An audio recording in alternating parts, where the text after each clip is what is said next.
Hello and welcome to the Empowered Solo Moms podcast. I'm Antonia Etim and I'm so glad you're here today. Yesterday, we broke the silence.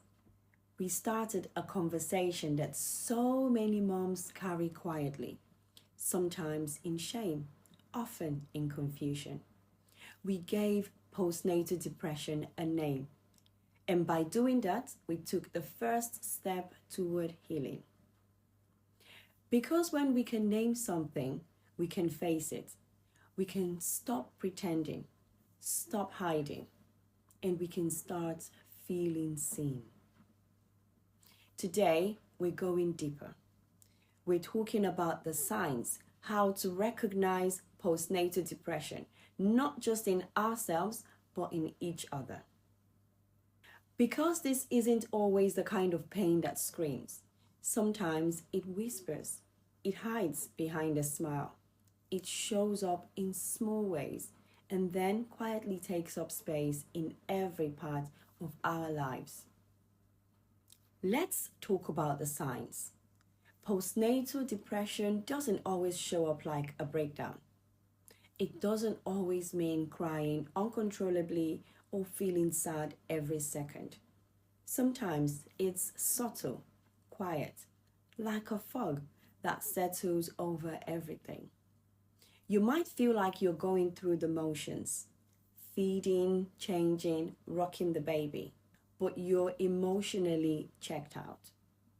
You might wake up and feel nothing, as if someone turned the volume down on life. You might feel overwhelmingly tired, even when you've had a few hours of sleep. Not just physically tired, but soul tired. Sometimes it shows up like this. You feel like crying over the tiniest thing, or you can't cry at all.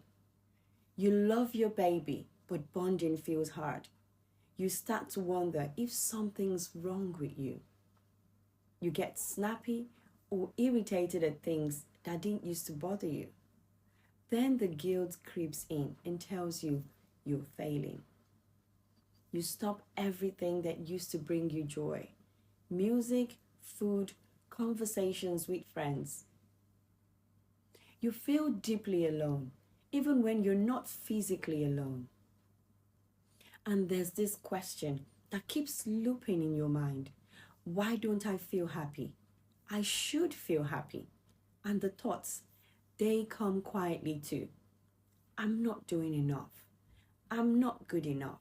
My baby deserves better. Those thoughts lie. But they can feel so real. But that's not all.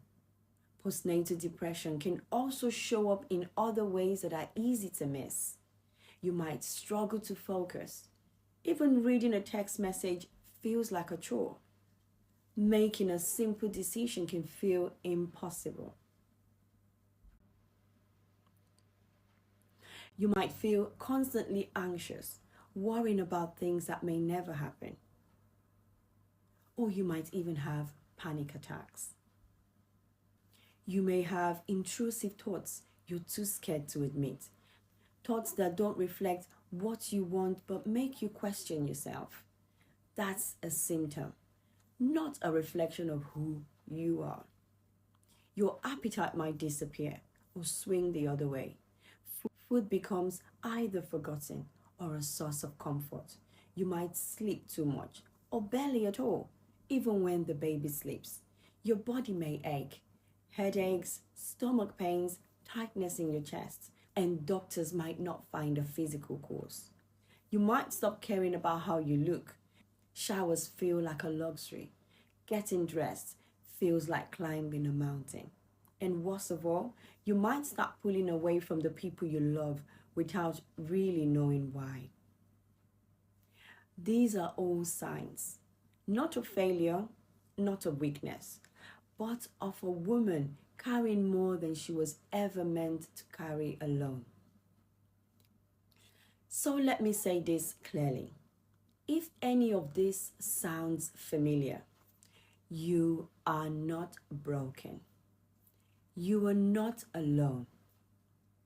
and you are not a bad mom. Postnatal depression is common, it is real, and there is help. If you're listening and you feel seen right now, I want you to pause and honor that. I want you to know your feelings are valid. You're not imagining this. You don't have to snap out of it. You deserve support just as much as your baby does. And if you know a mom, a sister, a cousin, a friend who's been a little quieter than usual, a little more withdrawn, maybe snapping more often, don't just ask, "How's the baby?" Ask her, "How are you really doing?" That one question can open the door to healing.